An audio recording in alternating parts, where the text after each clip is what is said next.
What's good, YouTube? Welcome back to the channel. JD here with yet another video for you guys. So the fall season is by far my favorite season. You know, the summertime, it's too hot. You're basically just wearing shorts and t-shirts all day. And then the wintertime, yeah, it gets too cold. You need your puffer jacket basically every single day. But the fall time is the best. You already know it's layering season. You get to throw on your entire wardrobe, rock different types of shoes. So it's definitely by far my favorite season. And in this video, I'm gonna be going through my personal fall sneaker rotation. These are sneakers from my own personal collection, not the ones I just get to review. You guys have been requesting more of these types of videos, and I do really want to bring you guys more of that content and less of just, you know, sneaker reviews, because there's literally 50,000 other channels on YouTube that do exactly the same thing. And as a content creator, that can definitely get boring just putting out the same type of video all the time. So I definitely want to keep making videos that I enjoy, and knowing you guys are the best audience out there on YouTube, so I know you guys are definitely gonna mess with the content. So in this video, I'm gonna go through about 10 sneakers. I'll definitely, of course, give you some on-feet looks. I'll throw in some outfit inspiration in there as well. Not all these sneakers are super hype. There's definitely a mix of some GR sneakers in there, as well as, of course, some pretty hype ones. And I just wanted to say, I'm not making this type of video to, you know, flex my collection or anything like that. I've got this question many times before: how do I afford to buy so many sneakers? Well, first of all, not every sneaker I bring to review on the channel I actually keep. In fact, most of them I actually end up selling. A few of them that I really like, I keep for myself. And whenever I do decide to keep a pair for myself, I make sure I at least sell one pair from my existing collection to now make room for that new pair.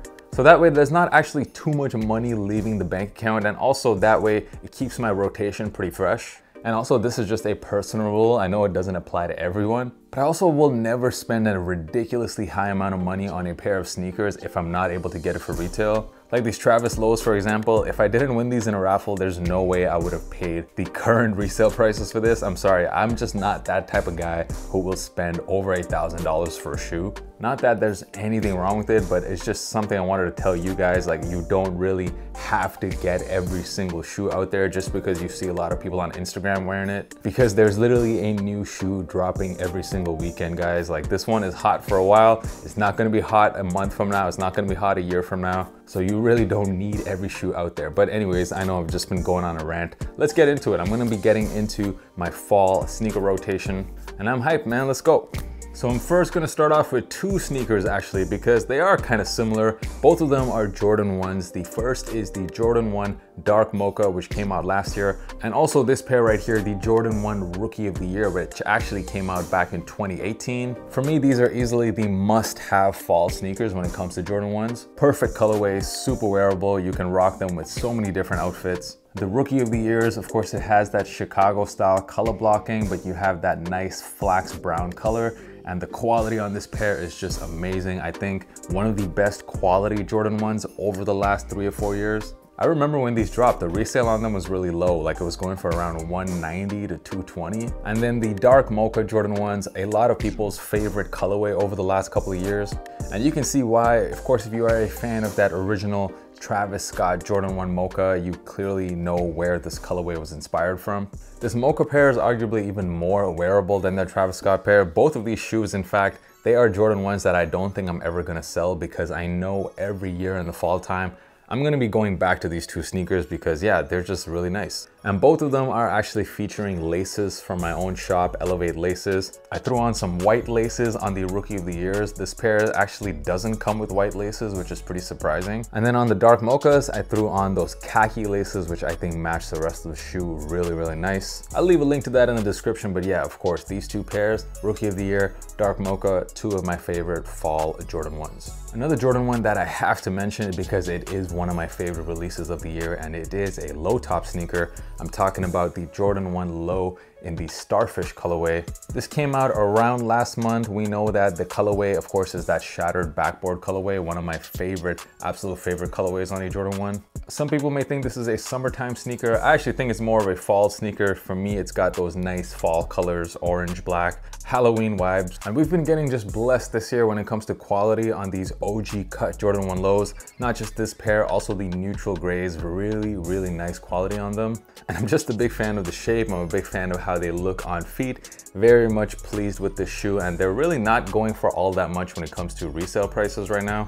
Wings logo at the back looking very nice, very clean as well. Yeah, just a very clean pair of sneakers. And that will be the last Jordan 1 that I will talk about on this list. The next 4 sneakers are actually all from definitely my absolute favorite brand in sneakers right now. And I'm talking about none other than New Balance. They make some really great fall time shoes. Starting off with the New Balance 550. Now this to me is one of the most classic and most timeless silhouettes that are available right now on the market. The pair I have right here is the Emilion d'Or version, the red and navy. It's not necessarily my favorite ALD colorway to be honest, but it was the only one that I was able to get for retail.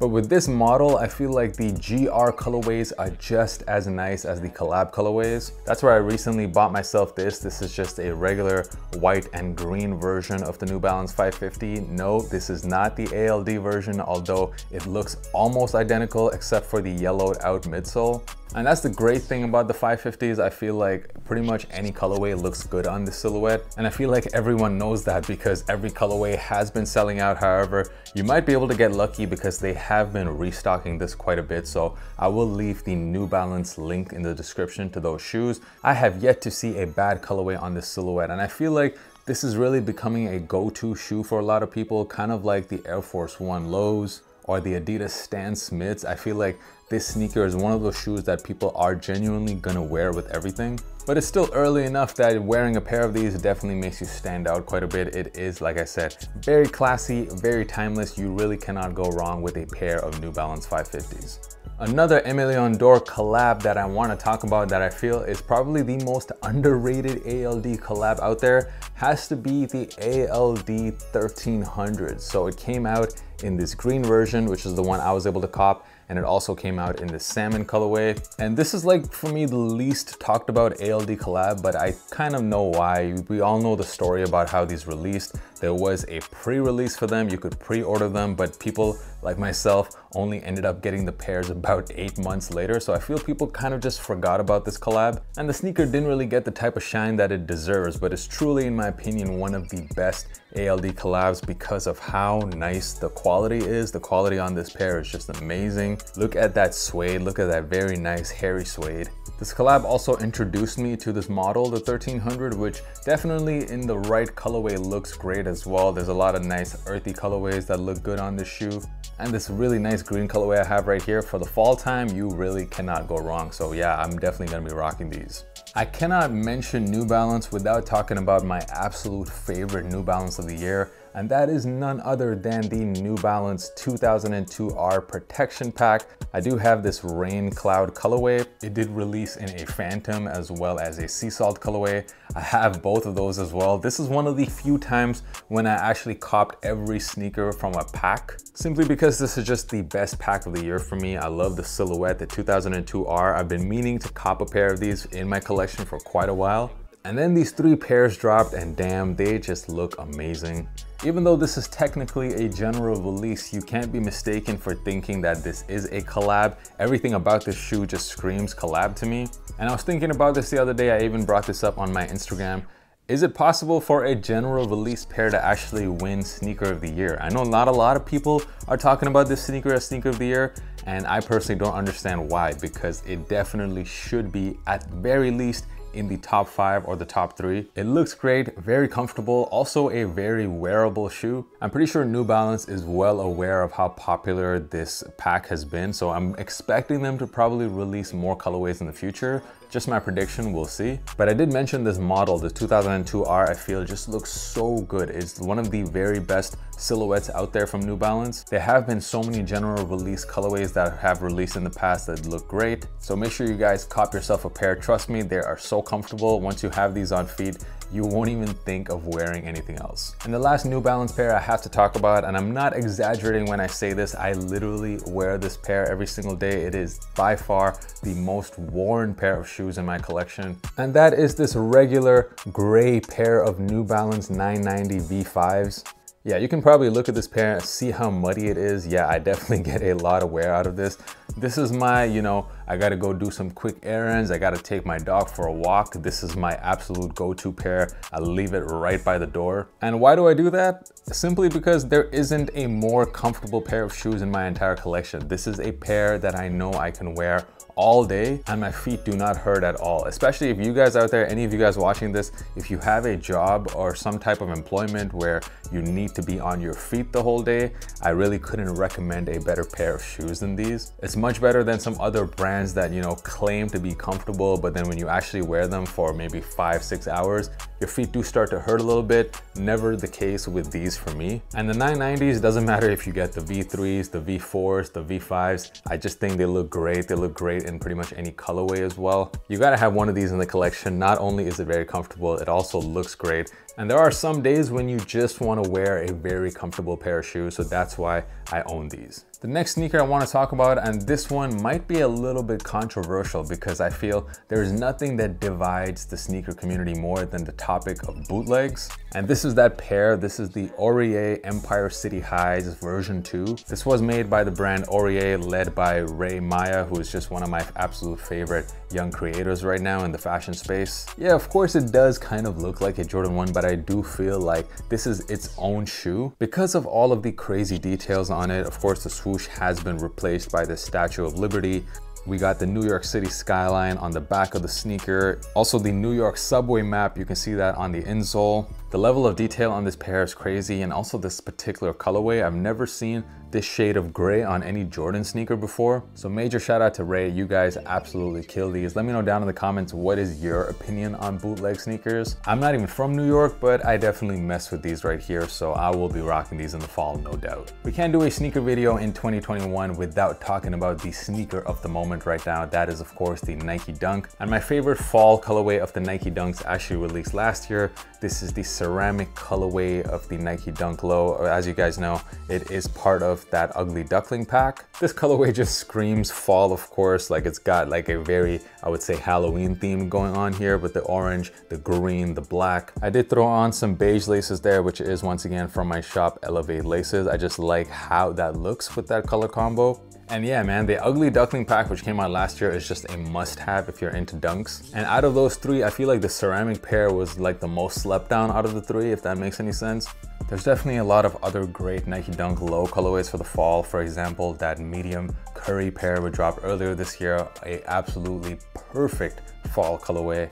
And the last sneaker I'm gonna talk about, if you guys know me, my favorite Jordan silhouette has to be the Jordan 4.